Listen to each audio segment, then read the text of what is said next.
Yooka-Laylee is a really important game because if you're anything like me, you grew up playing all of these amazing 3D platformers. From Mario 64, Spyro, Crash, all the way up to the PS2, we had an absolutely amazing time playing games. And in the PS3 era, we were still getting a couple of platformers. We got Sly 4, we got Little Big Planet, but over time, the 3D platformer genre largely disappeared. But then indie games became really popular and 2D platformers started to make a comeback. And while I love 2D platformers, they just don't compare to 3D platformers in my eyes.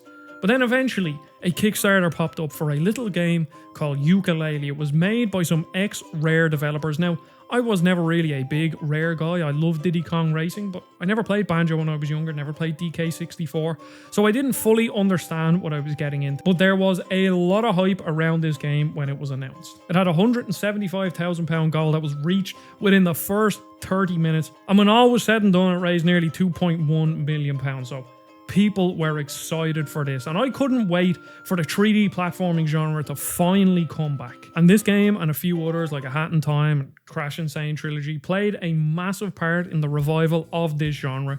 So I just want to get that out of the way with how important Yooka Laylee is. It really did, and pardon the pun, kickstart this whole thing off.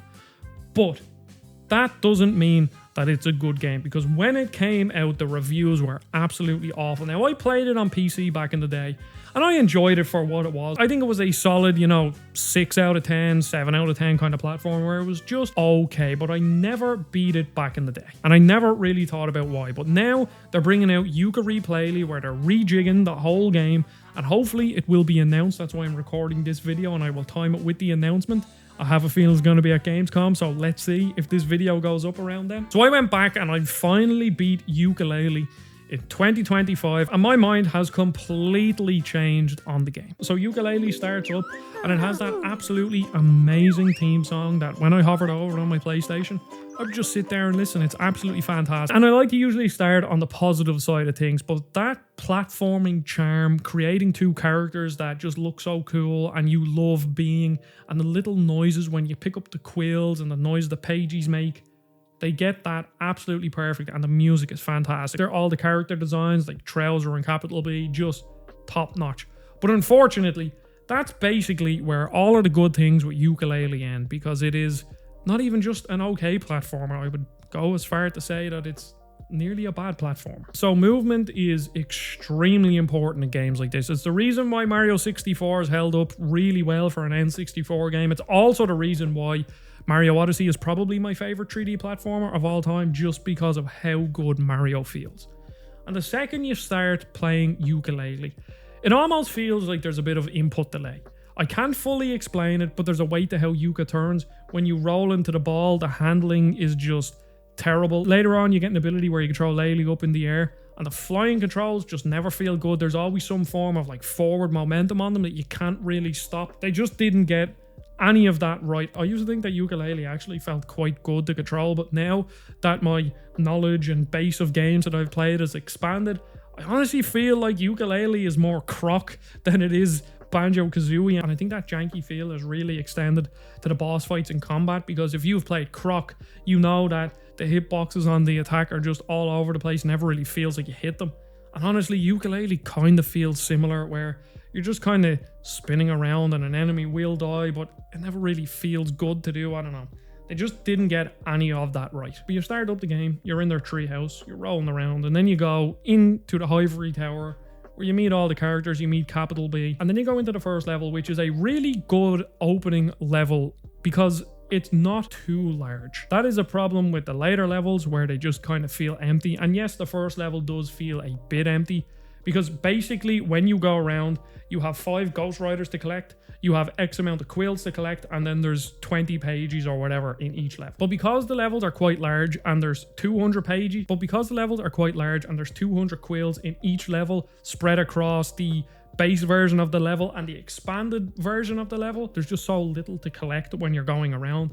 So for large swaths of walking around these levels, that's all you're doing. Yes, you're looking out for points of interest that might hold a pagey, but again, you could be walking around for like a minute or two or whatever, and not really see anything interesting that you want to go over and see if there's a platforming challenge, or maybe there might be some quills over here. There's just not really much curiosity in exploring the levels, which is a massive problem for a game like this. And the thing is, that lack of collectibles and overly large levels kind of extends to all of the levels in to different extents. If you go to the Glitter Glaze Glacier, which is the second level, that is the worst example of it because it's just so empty. It feels like a barren, frozen wasteland, and maybe that's what they were going for, but it certainly doesn't make for fun gameplay. And one thing that is really highlighted specifically in that level are the transformations. So you have to go around and find a molecule, and then you have to give it to the tentacle woman, I forget her name, and then she transforms you in some way. In the first one, you are a plant. In the second one, you're a bulldozer that can knock over ice and all that thing. And you can't get out of these forms at any point, but you can't get back into them without having to go back to the transformation plate, which is where it just gets a bit frustrating using these transformations. And it somewhat kind of reminds me of Donkey Kong 64, where you will go to an area as normal Yooka Laylee, and you'll see something that you will need the transformation for. Now, the transformation aren't actually used that much in the levels, so it only happens once or twice in each level, but it's still annoying. But you will see something that you very clearly need to transform to, so then you have to walk all the way back. You go, you transform into the thing, and if you drop into a place where you shouldn't, or maybe you fall into water, you will turn back into Yooka Laylee again. So then you have to get up and go back, go in, transform, and then go back to where you are. And that just sort of highlights another problem with what they were trying to make into a core mechanic of the game. I think even if you took away that slight frustration of having to transform and go back and transform, I just think how they're implemented into the levels isn't very fun. The casino level is my favorite in the game, and in that level you change to a helicopter. And there's basically two things that you have to do in it. You have to go around and break all the broken slot machines, which are bombs. And then there's also a quest where you have to find the pigs. And then there's another one where you have to talk to an NPC and then get to another NPC in a certain time limit. But again, because there's nothing to do when you're flying around, you are literally talk to this NPC, fly over, talk to this other NPC, slowly fly over to another NPC. So it's not even implemented well into the levels. The same goes for the first level, where you swap into a plant, then you have to go and pollinate a lot of plants. I'm like, this was completely useless. It wasn't well implemented into the game, and even when I was doing it, it was just kind of frustrating. It was just kind of slow. I don't know, it just doesn't really make any sense to me. Now, when the levels are decent, they are exactly that. They are just decent. If you go to the Capital Casino or the final level, which is the Galleon Galaxy, I think they're the best of what the game has to offer, because there's loads of varied objectives that you have to do. Like in the casino, the whole thing is that you don't collect pages, you have to collect coins and then bank them to be able to get the pages. So in the casino, there's just so many little things to do. You have to line up a load of slot machines, or you might have to blow up the slot machines in the helicopter, or there might be a little arcade ball game where you have to, you know, get X amount of pachinko machines or whatever they call it. You have to get X amount of balls into the hole and you get more. And you're just constantly doing things in the casino level. Now, again, there will be times where you're just like walking for 30 seconds to a minute, not doing anything, and you're kind of looking out for the next thing to do. But because there's a golfing mini game and there's a platforming section where you have to use air vents to get through hoops in a certain time, they do enough to keep you interested and give you loads of very different things. And it's the same in the Galleon Galaxy. You're going from island to island, and each island has a couple of objectives that you can do. Either you have to do a little puzzle section where you have to unlock a door to be able to get a page, or you're in the ship and you're shooting something, or again, you're doing a mini golf. There's just loads to do, whereas the other levels just kind of feel like you are mostly platforming. Yes, there are a couple of things that you do other than that, but you're mostly platforming. And unfortunately, the platforming it's just not that fun in this game. Now, out of all the objectives in the game, the worst by far are the cart sections. So this is made by a lot of ex-Rare developers. So of course there has to be a minecart section, which I don't have a problem with, because as frustrating as the minecart sections are in Donkey Kong Country games, they are engaging, they require perfect timing, perfect skill. I don't think that's too much of a problem, but they actually feel good to control. This never does. There is an overall slippiness to every single piece of the controls in this game, but when you're in the cart, the jump just kind of feels off. Sometimes they want you to chain a jump where you jump onto an enemy and launch off to get more gems, but that never feels good. They do the very typical Donkey Kong Country thing where there is a bit of time where you can actually fall off a platform and jump.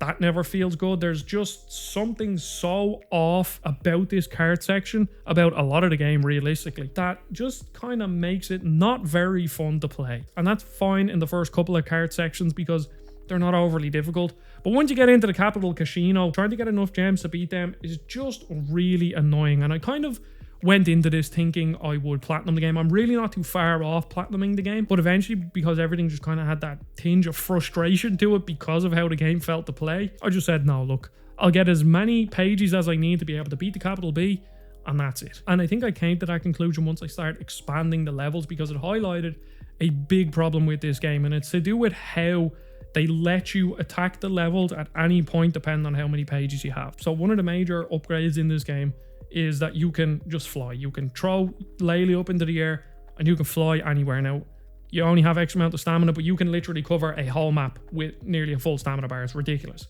And what it does is I didn't attempt the expanded world until later on in the game.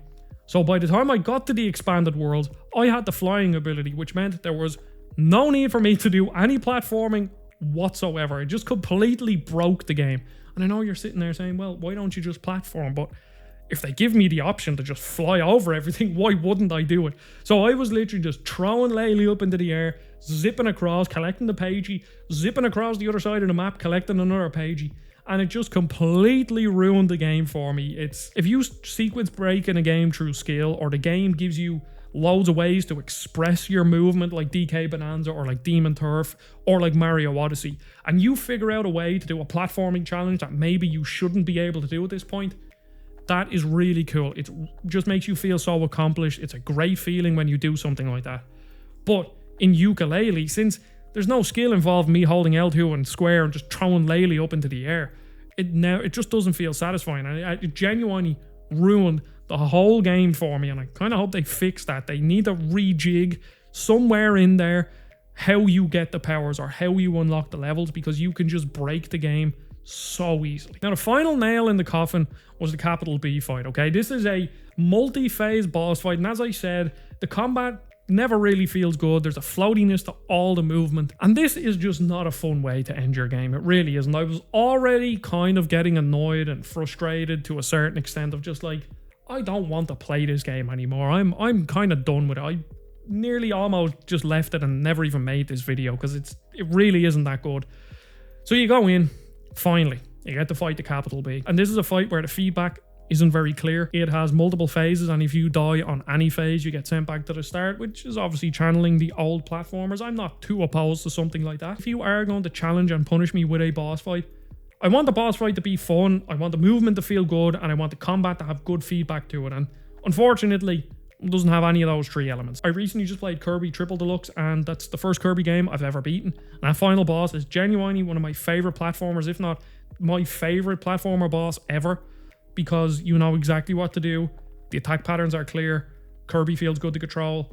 And in general, that's just a great game that understands boss fights. This isn't. None of the boss fights in this game are good, and Capital B isn't good either, because in the first phase you have to roll around as he throws out bees. Once the bees disappear, you can go up and hit him. Now, the way the feedback reads is that I hit him and then he gets knocked over, and it looks like you can't damage him when he's on the ground anymore. You only get one hit and that's it. And the boss fight was taking me ages, but then eventually I looked up a video and this guy was just spamming attack and he was dealing more damage to him. But the feedback to the player is not, it's just not obvious that I could do that when I was fighting him, which is a big problem. And then just on those bees that follow you when he throws them out, again, it's not exactly obvious how you get rid of them. I did eventually figure out that you roll on the ground and go as fast and as far away as possible, but on the second phase where you're going in a circular motion around the arena, it didn't feel like there was any consistency in how the bees left me. Sometimes they left me, other times they didn't, even though I was going as fast as I could.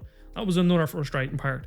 And then they introduce a mechanic that I'm like, this was never in the game before. I never had to do anything like this before. It's not explained whatsoever. I figured out how to do it pretty quickly. But he shoots out a rocket, and then you have to kite the rocket back to hit him. And when he's in the middle of the arena, it's pretty easy to do, because eventually I just figured out that it leaves off screen. You just kind of stand in front of him, fly underneath him, which again isn't obvious that you could do because there's a chance you might have taken damage from him. I don't know. Fly underneath him, it hits him. And you do that 2 or 3 times.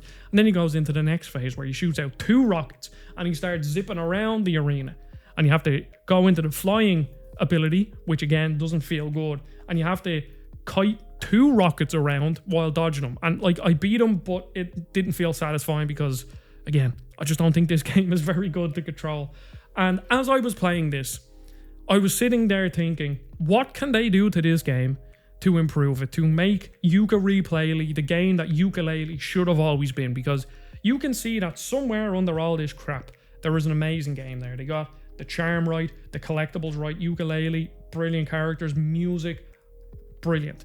The levels look really cool, but how they're populated, how they're laid out, isn't very good. The boss fights, the feedback, they're almost croc level in that sense. I don't know. I genuinely don't know what they can do to this game without completely rejigging it. I think the levels need to be smaller and tighter, but I don't think they're going to do that.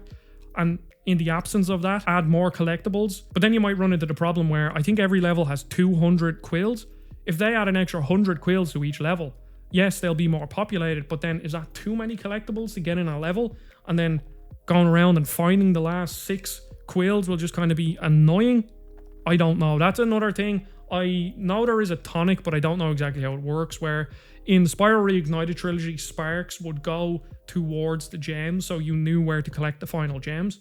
I hope they do something like this. Maybe that tonic does do that, but I think they need that for you to be able to collect the quills. And I just can't see them completely rejigging the levels, so I don't know. I don't know what they're going to do. Look, do I want the Yooka Replaylee to finally be the platformer that I think we all want? Yes. Yes, I do. I want that with every single inch of my being, because Yooka Laylee and the Impossible Lair is absolutely phenomenal. That game is brilliant.